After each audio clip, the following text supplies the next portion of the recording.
Hey everyone, I am Priyanshi. Welcome to my YouTube channel. In this video, we will study about human ear, anatomy and physiology.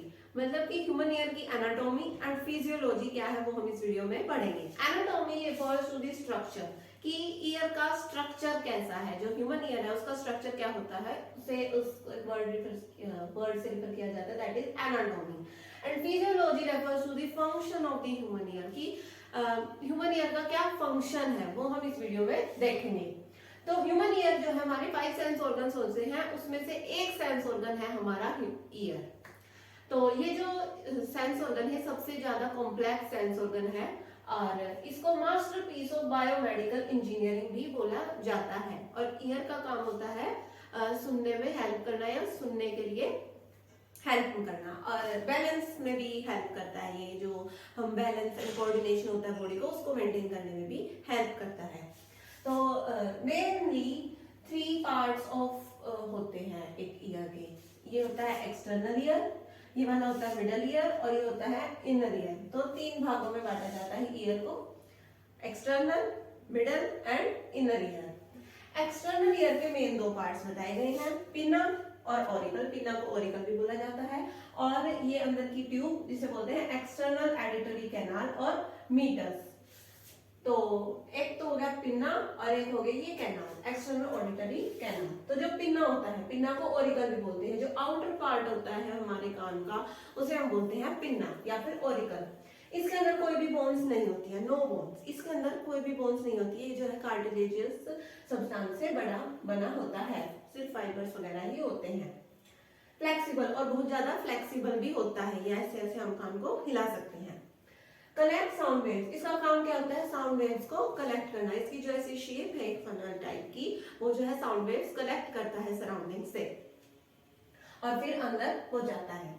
Now external auditory canal या metres जिसको बोलते हैं.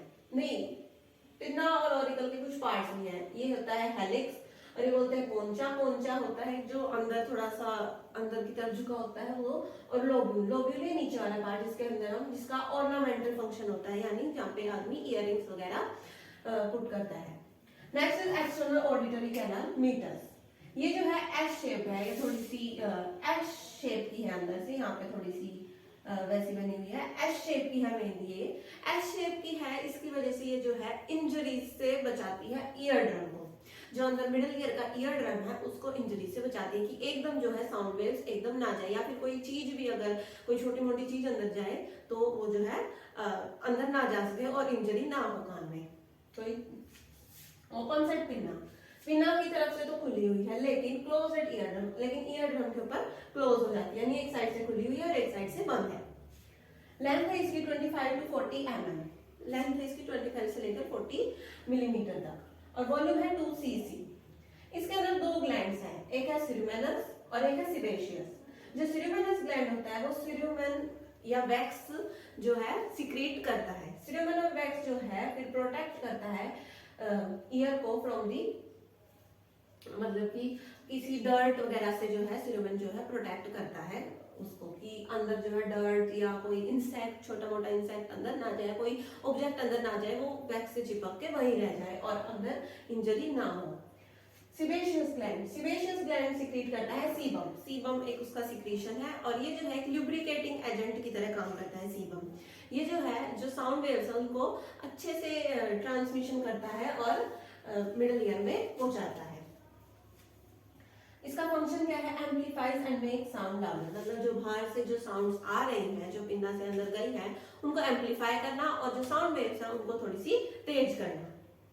ये था external ear. Now next is middle ear. Middle ear के अंदर आते हैं 2-3 पार्ट्स जैसे टिम्पैनिक मेम्ब्रेन और ओसिसल्स या फिर ओसिकुलर चेन और थर्ड इज स्टेशियन ट्यूब और कंसर्न मसल्स वगैरह भी होती हैं.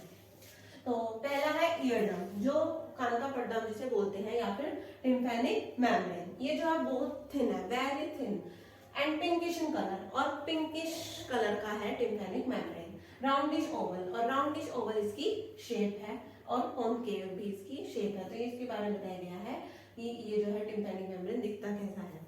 जो टिम्पैनिक मेम्ब्रेन का काम होता है, जैसे यहाँ से जो साउंड वेव्स गई तो इससे टिम्पैनिक मेम्ब्रेन वाइब्रेट करना शुरू होता है, और वाइब्रेट करने से ये तीनों मतलब ये पूरी ओसिकुलर चेन भी जो है वाइब्रेट करती है, और ये वाइब्रेट करके फिर इनर ईयर में हो जाते हैं। नेक्स्ट इज ओसिकुलर चेन, ओसिकल्स भी बोलते हैं इसे। इसके अंदर 3 मेन बोन्स होती है, और जो पूरी बॉडी के अंदर सबसे छोटी बोन्स हैं ये तीनों। पहली है malleus, second is incus and third is stapes. जो मैलस है वो एक हैमर शेप्ड बोन है, और वही वो वाइब्रेशन करती है और अंदर आवाज हो जाती है। इनकस सेकंड बोन है, और थर्ड इज स्टेपिस। स्टेपिस जो है उससे वो जो है स्मॉलेस्ट बोन है इन दी होल बॉडी। इन तीनों को भी स्मॉलेस्ट बोन्स ही है, और जो सब इन तीनों में भी जो सबसे छोटी है उसे बोलते हैं स्टेपिस। इन दोनों की जो शेप और साइज, मतलब शेप नहीं साइज जो है लगभग सेम है, लेंथ और वेट वगैरह दोनों का सेम है, मैलस का और इनकस का। और स्टेपिस जो है फिर मतलब यहाँ से जो वाइब्रेशंस हो रहे थे पास, फिर थर्ड में हो जाती है, यानी थर्ड पार्ट में यानी इनर ईयर में हो जाती है। नेक्स्ट जो है इसका पार्ट है वो स्टेशियन ट्यूब। स्टेशियन ट्यूब का क्या काम होता है? Maintain air pressure. ये जो है एयर प्रेशर को मेंटेन करती है। जब मिडल ईयर के अंदर एयर प्रेशर ज्यादा ना हो तो उसे पास करना, या कम हो तो मतलब एयर प्रेशर को मेंटेन करती है ईयर के अंदर। इसकी लेंथ है 30 to 40 mm। 30 to 40 mm इसकी लेंथ है। कनेक्ट्स मिडल ईयर टू नेसोफैरिंक्स, और ये जो है मिडल ईयर को नेसोफैरिंक्स से कनेक्ट करती है ताकि एयर प्रेशर जो है मेंटेन हो सके। Drain to any secretion, drain out any secretion. कोई भी मिडल ईयर अगर कोई भी सिक्रेशन प्रोड्यूस करता है तो उसको ड्रेन आउट करती है। तो ये काम था स्टेशियन ट्यूब का। तो ये 3 पार्ट्स है मिडल ईयर के, tympanic membrane, ossicles and eustachian tube. Third part जो है हमारे ईयर का वो है inner ear. Inner ear start होता है ओवल विंडो से, ये जो इनको जोड़ता है ओवल विंडो और मिडल ईयर और इनर ईयर को जो जोड़ता है उसे बोलेंगे ओवल विंडो। ओवल विंडो के बाद ये वाला जो पार्ट है इसे बोलते हैं कोक्लिया, एंड ये है ऑडिटरी नर्व। तो ओवल विंडो का वही काम होता है, यहाँ से जो वाइब्रेशंस आएंगी वो फिर फ्लूइड मीडियम में जाएंगी। यहाँ से यहाँ तक एयर मीडियम में थी, यहाँ पे सॉलिड मीडियम में, और आप जाएंगी फ्लूइड मीडियम में। और फिर फ्लूइड मीडियम से जब ऑडिटरी नर्व में ब्रेन तक पहुंचाएगी तो वो जाएंगी इलेक्ट्रिकल इंपल्स के रूप में।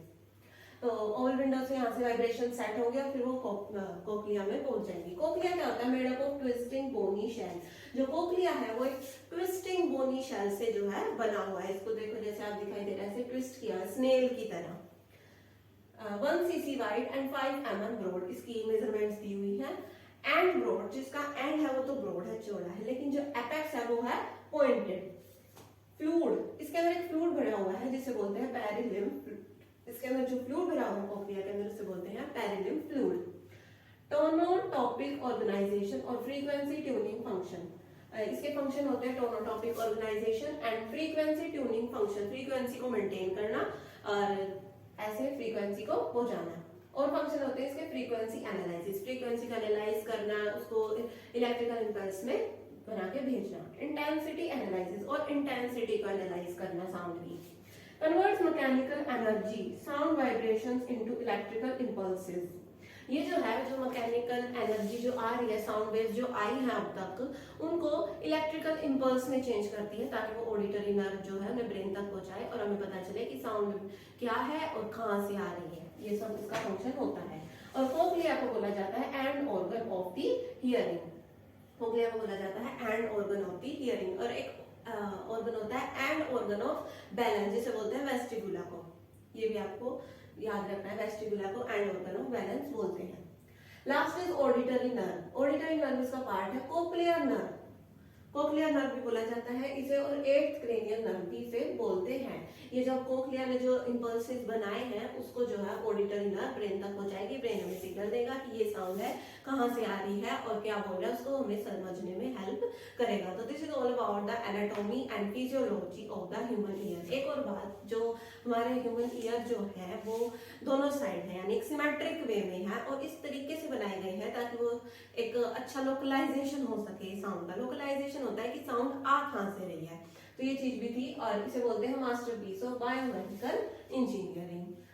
तो this is all about human ear, उसकी एनाटॉमी, उसका स्ट्रक्चर कैसा है, फिजियोलॉजी, और उन स्ट्रक्चर के काम क्या क्या है। एक बारी थोड़ा सा वो कर लेते हैं डिवाइस।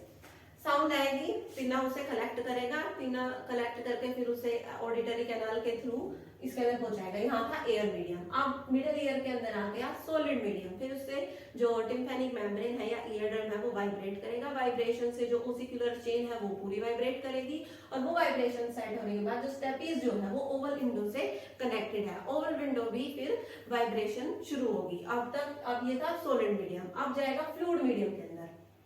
फ्लूइड मीडियम के अंदर फिर जो कोक्लिया है उसके अंदर भी फ्लूइड है, पेरिनियम फ्लूइड है, और वो जो है वाइब्रेशन सेट होगी उसके अंदर भी, और फिर जो है वो जो कोक्लिया है वो उसको चेंज करेगा मैकेनिकल एनर्जी जो साउंड वाइब्रेशंस है उनको इलेक्ट्रिकल इंपल्सेस के अंदर, और वो जो इलेक्ट्रिकल इंपल्सेस है वो ऑडिटरी नर्व ब्रेन तक पहुंचाएगी और हमें इंटरेक्ट करने में हेल्प करेगी कि साउंड कहाँ से आई है, कैसी है, क्या है और क्या बोल रही है, हमें हेल्प करेगी। तो this is all about human ear, और हमने पढ़ा कि ह्यूमन ईयर कैसे काम करता है और उसके स्ट्रक्चर क्या क्या है।